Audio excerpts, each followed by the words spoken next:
Bueno, bienvenidos otra vez a la parte de la sesión de debate. Tenemos programado el debate hasta las 2:30, pero el profesor Luis Montiel tiene que dejar la mesa a la 1:30, así que si hay preguntas especialmente dedicadas para él, pues rogamos que se hagan antes de esa hora. Exactamente. ¿Hay ya alguna pregunta por parte del público? Perfecto. Yo quería, no son preguntas. Gracias. Bueno, en primer lugar quiero felicitar a la organización porque los 2 días que llevamos de congreso han sido verdaderamente dos jornadas muy interesantes en la medida en que yo he podido participar. Ha sido verdaderamente un acierto y por eso, como organizar un congreso no es nada fácil. Que encima de que se ha organizado, encima salga bien, tampoco es fácil, porque uno lo organiza y lo organiza pensando que sale bien, pero luego sale como puede. Pues primero vaya la enhorabuena. Y después, con respecto al profesor Montiel, es simplemente apuntar algunas cosas de la interesantísima sesión que nos ha dispensado. Una era con respecto al tema de la historia y al tema del tiempo, que a mí me parece que esa mirada que él plantea es la mirada de historiador, pero de un historiador de los que a mí me gustan, que es ese historiador que, tomando un poco la idea de este estudioso Didi Uberman ante el tiempo y tomando a su vez Didi Uberman la visión de Walter Benjamin, esa visión de la perspectiva histórica desde el anacronismo, pero no desde una perspectiva negativa sino positiva, es decir, mirar la historia no como una secuencia ininterrumpida de cosas pasadas que han quedado ya muy lejos de nosotros, sino desde una recuperación que hace actualizable lo que es remoto ya para nosotros. Entonces, en ese sentido me parecía que es una visión que, si yo no estoy equivocada, es ese tipo de visión la que se está planteando. Y luego también otra cuestión sobre ese truco del autómata que has dicho, es como la sibila, que insinúa, pero en realidad no dice nada porque lo que dice está en nuestro interior. Es que eso es antiquísimo. Es que eso en uno de los fragmentos de Heráclito, de los pocos que se conservan, Heráclito dice: Apolo, el de Delfos, no afirma ni niega, emite señales. Con lo cual, esa gestión del oráculo como una gestión de una escucha interior y no exterior, no de una voz que nos viene de fuera, sino de una voz que tiene que venir de dentro, o no es nada, o es pura estafa, es pura maquinaria.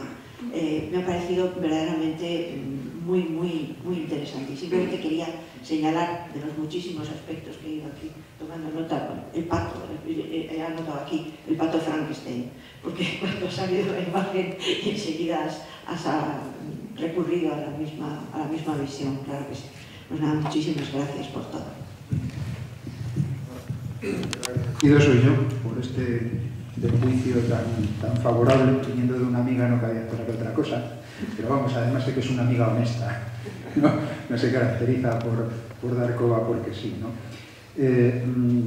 Ya que es un comentario, una serie de comentarios, no una pregunta, y ya que no parece que seamos muchos, me puedo quizás explayar un poco, de las diversas cosas que has señalado, sí digamos que me apetece o me pide el cuerpo hablar un poquito eso, sobre la historia, sobre la manera en que he llegado a ver la historia. Y en eso hasta me pondré autobiográfico. Yo entré en historia de la medicina sin hacer historia, a través de lo que, dentro del marco de lo que ahora se llama humanidades médicas, pues recibe el calificativo de medicina y literatura. O sea, yo empecé a través de la literatura. Y hasta podría decir que en buena medida iba de listo por la vida. Porque aquello era moderno y a mí me parecía que era muy valioso, muy importante, más que la historia de la medicina. Y con el tiempo he ido aprendiendo hasta qué punto, sin perder un ápice en mi creencia acerca de la importancia de eso que podemos llamar medicina y literatura, hasta qué punto la historia, sobre todo hecha de determinada manera, es una de las pocas cosas que nos pueden salvar. He tratado de hermanar ambas dedicaciones, el análisis de determinados textos literarios con la investigación histórica más estricta dentro de determinados campos, determinados temas que tienen mucho contacto con la literatura en el mundo de la medicina. Y de alguna manera yo ahora hago profesión de fe de historiador, cosa que no hubiera pensado nunca. O sea, que creo que es una especie de título de honor o de dignidad que me ha venido, pues porque me he prestado a ello, pero que me hace sentir muy bien. Porque la historia hecha de determinada manera, hecha de esa manera, entre otras cosas ha servido para vacunarme frente a la tremenda estupidez con la que el hombre de nuestro tiempo analiza la realidad circundante. Contaba yo ahora, sin que tuviera que ver con esto, que hace poco tuve un encuentro con un amigo y compañero de profesión que me decía muy asombrado, dice, parece mentira, yo compro el periódico todos los días y hasta ahora no me había enterado de que Hosni Mubarak era un cabrón. Yo sí me había enterado. Pero es que estábamos en distinta situación a la hora de ver lo que nos vende la máquina. Él, aunque sea compañero de profesión, a lo mejor no ve la historia como la veo yo. Y no está blindado, digamos, frente a las manipulaciones del poder o del amo o de como se le quiera llamar. Mientras que yo cada vez lo veo más, es ese tipo de interrogación acerca de lo que ha ido siendo de nosotros los seres humanos y lo que hemos llegado a ser, cada vez lo veo más como algo que te protege frente a los embustes de la realidad. Y en concreto, en un campo como el que de cerca o de lejos es el que a mí me concierne, que es el de la salud en un sentido amplio, la medicina tal como la entienden mis colegas de medicina, la curación tal como la entienden mis colegas de filosofía y de psicología, en ese sentido estoy encantado de ser anfibio también, de moverme entre las dos facultades, pues esto, como digo, creo que es algo que tiene valor y que me obliga a ser propagandista. Y me obliga a ser propagandista y me alegro, además de que de vez en cuando alguien sepa explicarme por qué. O sea, qué es lo que yo encuentro en el hecho de hacer historia y pensar históricamente que sea valioso para el presente. Y es eso. Es el interrogarse, como tú has dicho en ese sentido benjaminiano, anacrónicamente. No en el sentido de cómo se hace la historia según los metodólogos, sino qué me puede dar el pasado, entendiendo por pasado lo que llega hasta esta mañana a las 10:30, para no andar perdido por el presente, ni hipotecar el futuro. Y como luego, por otra parte, como he podido ver y como me ha comentado mi compañero, el profesor Martínez Falero, como luego resulta que la medicina parece que se ha infiltrado incluso en áreas que yo no hubiera sospechado jamás, como la retórica del Renacimiento, razón de más para que sigamos haciendo este tipo de pesquisa, de interrogación y sacando a la luz hombres de palo y autómatas creados por los formuladores de los pensamientos rectores de cada época.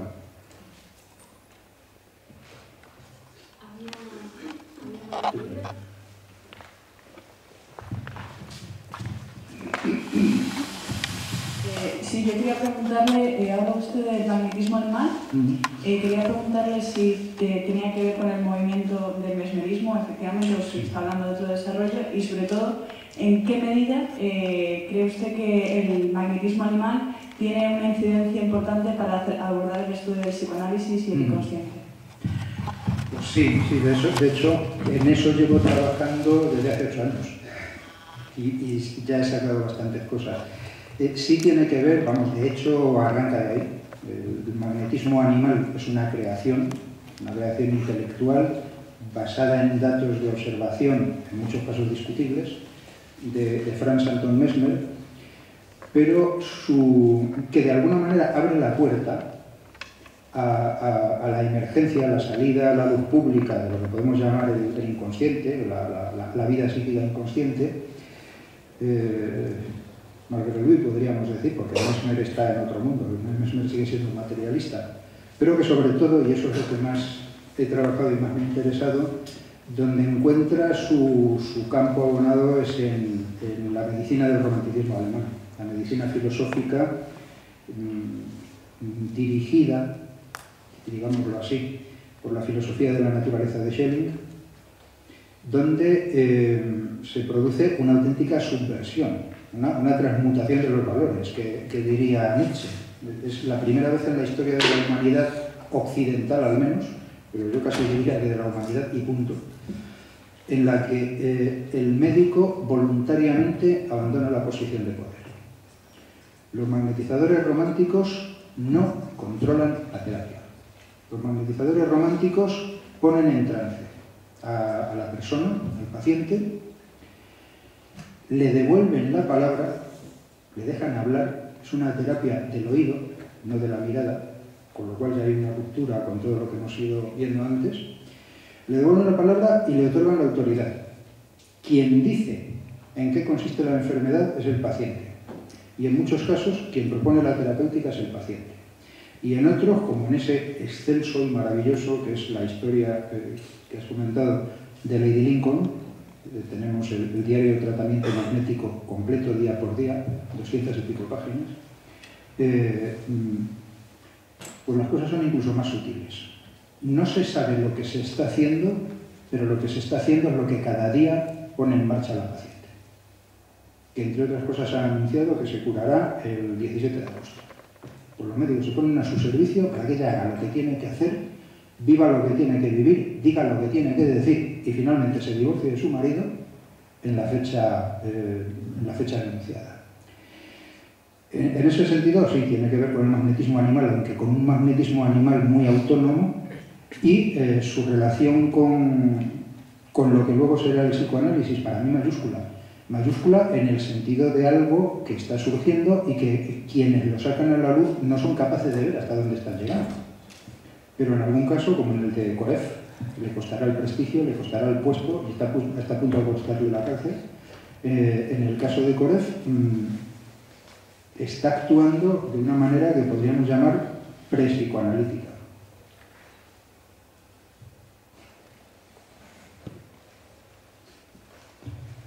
¿Hay alguna palabra más entre el público?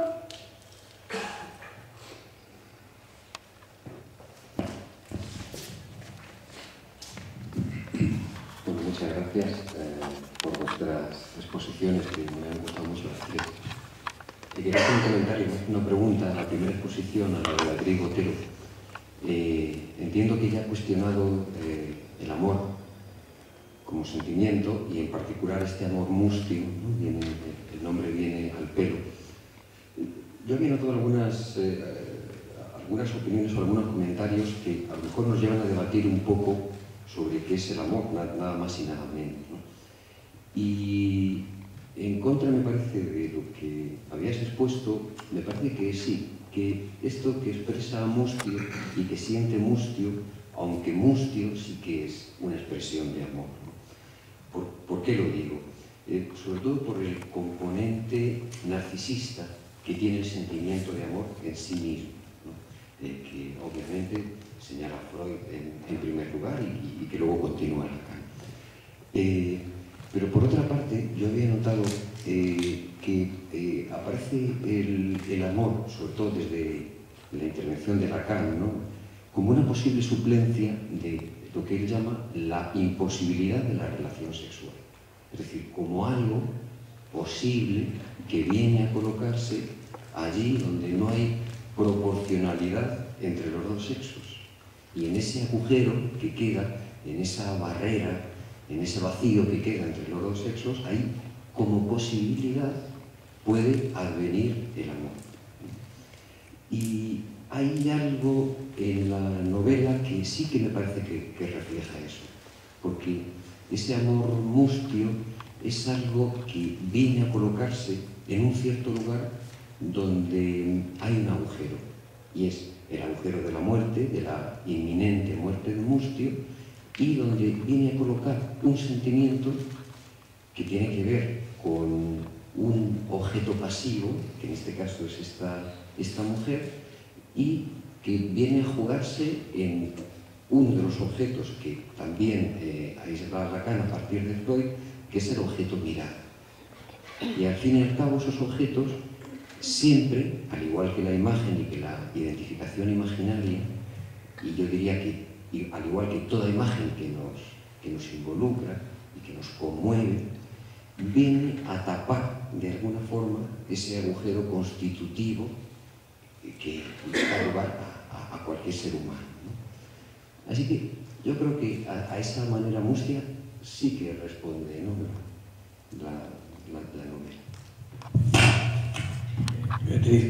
Permíteme un pequeño añadido, pero que además le permite una reconstrucción de su propia historia, una rememoración. En ese sentido, hay ahí un amor, tal y como lo está planteando Jorge, pero el amor, una de las características para distinguirlo de desamores o de enamoramientos pasajeros, es el que posibilita que el sujeto vaya rememorando, reconstruyéndose. Y en la novela me parece que está totalmente eso. Vaya, digamos, al encuentro con la muerte, que es de lo que se trata, ¿no? Sí, creo que estoy de acuerdo con lo que dice, absolutamente, pero también pienso yo que el amor que yo estoy pensando no es un amor individual. Yo lo estoy pensando más, como estoy hablando ya de una idea de nación, de identidad nacional, y una idea de ética, en donde la ética necesariamente necesita de un otro para ser real. Cuando hablo del amor, sí, el amor de todas maneras tiene que ser narcisista, porque es lo que uno está sintiendo, lo que le ayuda a elaborar su propia historia de amor con sus padres y su propia historia de amor con las distintas parejas que ha tenido a través de su vida. Pero pienso yo que también hay que reevaluar ya a nivel social, ya a nivel de sociedad, digamos, el concepto de un amor ético. El concepto de un amor ético, y lo quiero plantear desde el francés Emmanuel Levinas, que él habla de la ética con el otro. Levinas estuvo en un campo de concentración y después de su vida allí escribe varios libros hablando sobre la necesidad del otro, y él hace un concepto de face to face, rostro a rostro, en donde la idea del otro, no solamente la idea que yo tengo del otro, sino donde mi amor tiene que ser tan dado al otro que casi me pierdo. Es un poco, tal vez la forma más fácil de entenderlo sería como el amor de la madre a su bebé, cuando no importa si no duerme, si no come, si no nada, lo único que quiere es que ese otro esté bien, en toda su plenitud, como así tengan yo que hacer los más grandes sacrificios de mi propia vida. Y creo que ese tipo de amor es el que se tiene que empezar a enseñar, inclusive en la universidad, porque es un amor donde el otro va primero. Y el otro va primero en todo el sentido, que yo voy por la calle y veo una anciana que no puede pasar la calle.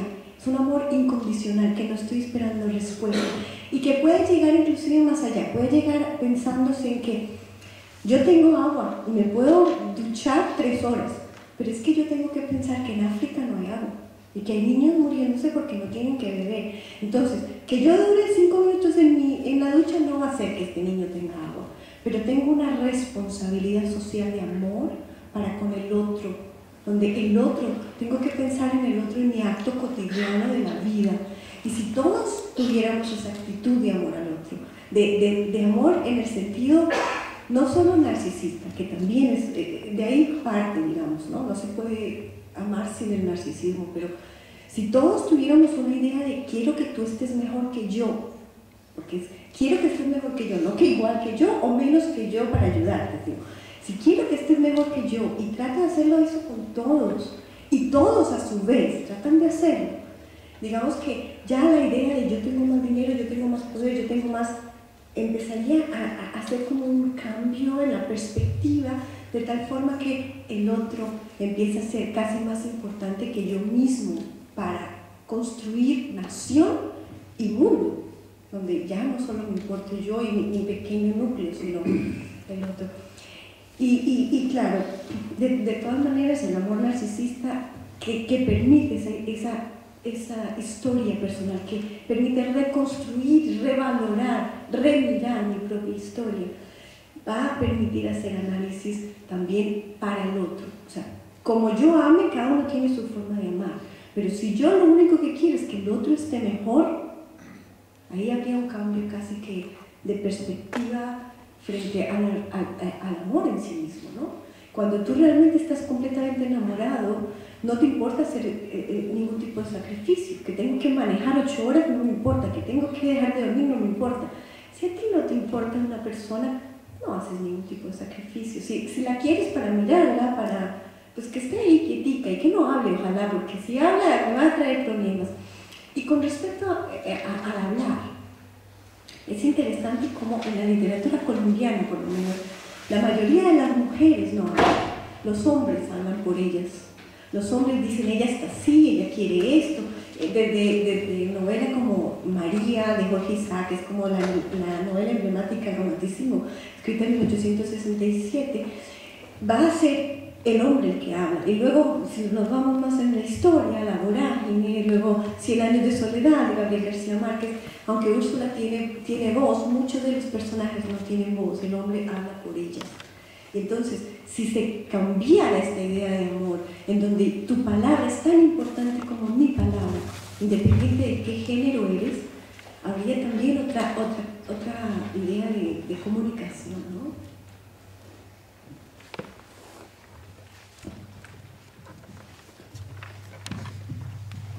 Yo creo que cuando Lacan hace la distinción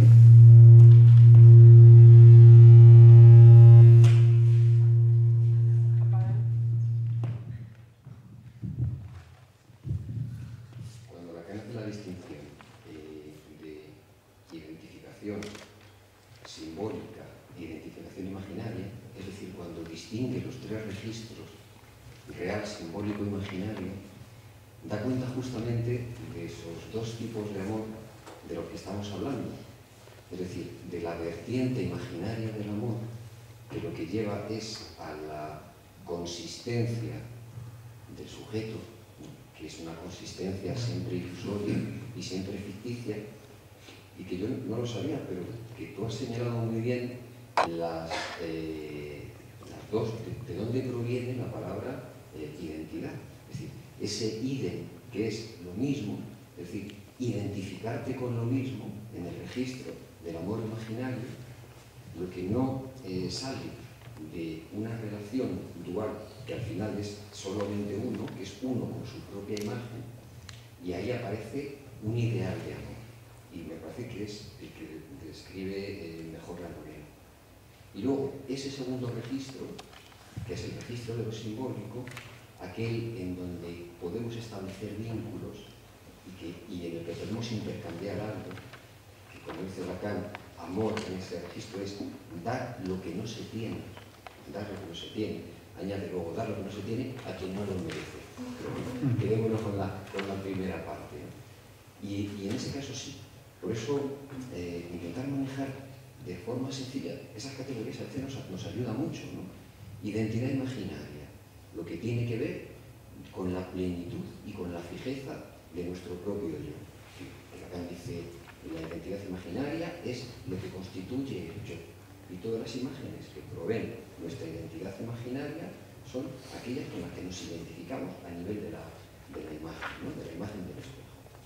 Y luego identidad simbólica, donde hay un rasgo aislado que puede hacer vínculo y que es el milagro del amor, ¿no?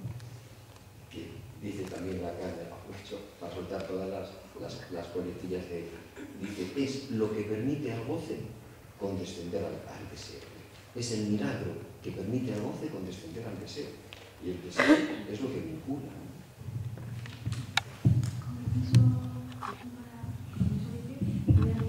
A Luis Montiel, que tenía pedida también.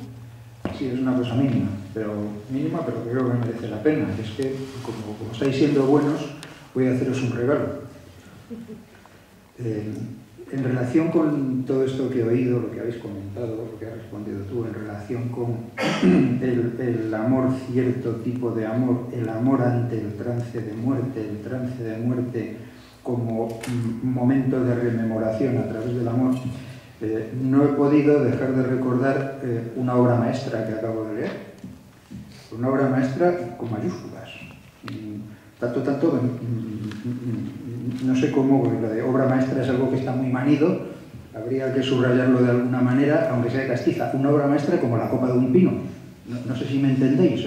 Algo que uno no se puede perder, más que al precio de llevar una vida muy triste y de haber desperdiciado una oportunidad maravillosa. No sé si estoy hablando de la mejor novela del siglo XXI, porque queda mucho siglo XXI, pero yo estoy todavía fulminado por su lectura. Y tiene que ver con todo esto. La larga espera del ángel, de Melania Matsuko.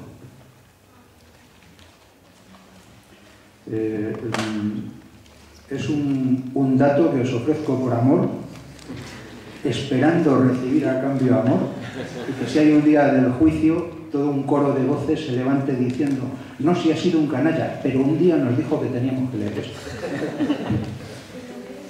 ¿Perdón? Melania Matsuko, con 2 Z's y 2 C's. Pues es una novelista excelente, pero esto se sale de todo calificativo. No tiene nada que ver con otras cosas que yo ya he leído últimamente.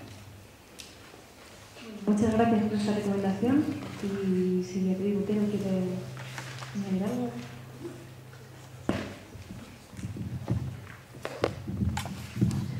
Sí, yo no conozco ninguna de las 2 obras que has citado, o sea que no voy a entrar en ese tipo de análisis. Pero a mí me gustaría, al hilo de la comunicación tuya, de la conferencia tuya, entrar en el tema del yo dividido, que has planteado y que a mí me parece, por lo que he visto, muy certero. Hay un estudio antiguo de la UNESCO. Es un estudio de tipo más bien sociológico y estético, no psicoanalítico, que plantea el tema de la posibilidad de comprender la creación en lo que llaman las culturas en conflicto. Más o menos la tesis, muy abreviada y para no detenernos mucho, que plantea este estudio, es que aquellas culturas en las que se ha dado un tiempo largo de colonialismo, el artista vive ese espacio cultural en el que le ha tocado nacer, en el que le ha tocado desarrollarse, desde una ambivalencia muy profunda. Primero admira esa cultura que es invasora, que es la suya pero no es la suya, porque es la cultura importada. La admira tanto como la rechaza, porque no es la suya, porque la suya, que es inferior, porque es la cultura que ha sido dominada, es la cultura despreciada, la cultura débil, la cultura dominada, pero al mismo tiempo es la propia, es la más propia. Con lo cual el artista crea desde una esquizofrenia básica, desde un yo dividido básico, desde una instancia de amor-odio hacia eso que es más propio y hacia eso que, no siendo más propio, también es más propio. Entonces, desde esa perspectiva que ya digo que es sociológica y que es estética también, porque la respuesta que analizan los estudios de la UNESCO es que las respuestas que se han venido dando no están unificadas, o sea, el artista responde a su manera. En unos casos reivindicando la cultura propia, quiero decir la autóctona, frente a la colonial, es el caso de la negritud o el caso de esa reivindicación beligerante, rechazando lo de fuera, que no es de fuera, es de dentro.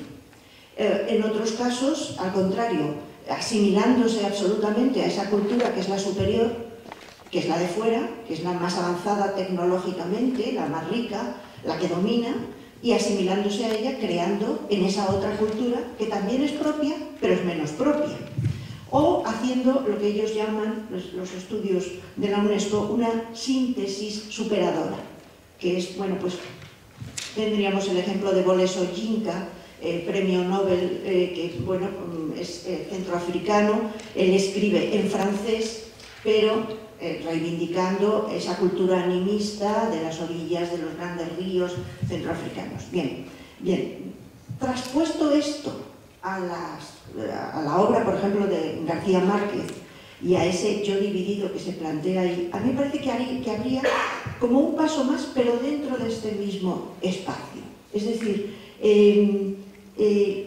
esa visión del artista que ya no pone en el exterior su creación, o sea, no en una lucha contra el exterior, contra esa cultura que viene impuesta, sino que esa misma fisura en la que se instala para crear le lleva a introyectar, a meter dentro lo que es esa propia escisión.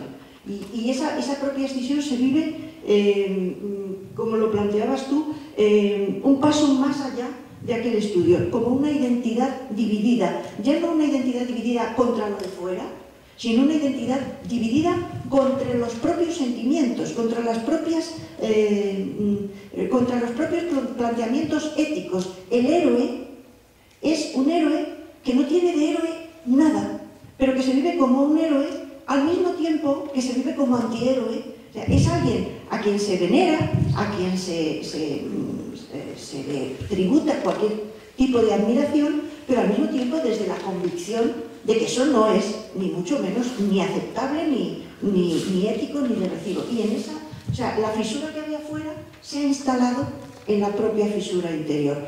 Era una sugerencia y sobre todo una pregunta. ¿Se podría desprender eso de esa lectura que yo indudablemente voy a hacer a raíz de tu comunicación? Bueno, sí, en efecto, yo podría decir que la idea de una identidad dividida en la novela colombiana se puede evidenciar en la parte social del país entero, en dos cosas. Uno, porque los personajes de estas novelas están divididos y hablan de un hombre bueno y un hombre malo, ¿no? El que asesina, mata, ¿no? Y el enamorado de la niña, o el sotomayor que pone una bomba y mata al ejército, y el profesor de literatura que inspira, el bueno, el socialmente adaptado, ¿no? Pero además de esto, hay una disociación, una división ya nacional. Hace 3 años, cuando todavía estaba de presidente Álvaro Uribe Vélez, su segundo al mando, o sea, su ministro del Interior al mando, era Obdulio, no recuerdo ahora el apellido. Este hombre, primo de Pablo Escobar Gaviria, el narcotraficante, era el consejero mayor de este presidente. Y él osó decir en Estados Unidos, en una reunión de la ONU, decir: ¿cuál guerra? ¿Colombia guerra? No tenemos ninguna guerra. ¿Paramilitarismo? Eso ya está superado hace muchos años. ¿Violencia? Hay muy poca violencia en Colombia. Estamos hablando de una persona que estaba hablando desde la posición del gobierno, ¿no? Y si nos ponemos a ver los discursos gubernamentales versus la historia que está saliendo hoy día en los periódicos, donde, por ejemplo, el año pasado asesinaron a 38 sindicalistas, que es una pequeña parte, no solo asesinaron a 38, miles de personas, pero digamos que esa cifra ya salió en el periódico, ¿no? Cuando tú ves esto, dices, no es posible que sea un país de paz y feliz. O sea, no es posible, donde tú como profesor tienes que tener miedo de lo que dices, porque ahí no está en juego si dices la verdad o la mentira, ahí está en juego tu vida. Porque matar a una persona en Colombia te puede costar $200. Así que, mejor dicho, no, cualquier persona con un trabajo mediano puede contratar a uno de estos niños sicarios y asesinar. Entonces, ya la problemática de la disociación, de la esquizofrenia, que no es lograda del todo, no es una esquizofrenia total, es una esquizofrenia media, en donde el país dice, en las encuestas dice, somos el segundo país más feliz del mundo, y detrás uno empieza a mirar los periódicos, las historias, y casi que es imposible que esto suceda. Ya está metida esta escisión interna casi ya solo en la verbalización. Y tú vas a la ciudad de Bogotá y no te hablan de asesinatos, de guerras, pero tú vas a los pueblos y los pueblos llega un grupo guerrillero, toma a los jóvenes para llevarlos al ejército, construyen, no sé, una escuela, tal, y de repente dicen, vienen los paramilitares, vámonos de aquí, se van. Llegan los paramilitares y dicen, ¿quién ayudó a construir la escuela? Tú, párate ahí, muerte. Porque tú estás en contra de nosotros, ¿no? No hay una idea de nación como tal, hay una idea de tú estás de mi bando y tú estás del otro bando, y si estás del otro, simplemente no mereces la vida, punto. Entonces sí, esto se va metiendo, esta esquizofrenia, este hombre bueno y malo al tiempo, este país que resulta en las encuestas como el 6º país más feliz del mundo y cuya historia es completamente aterradora, está ahí en el discurso y está ahí constantemente.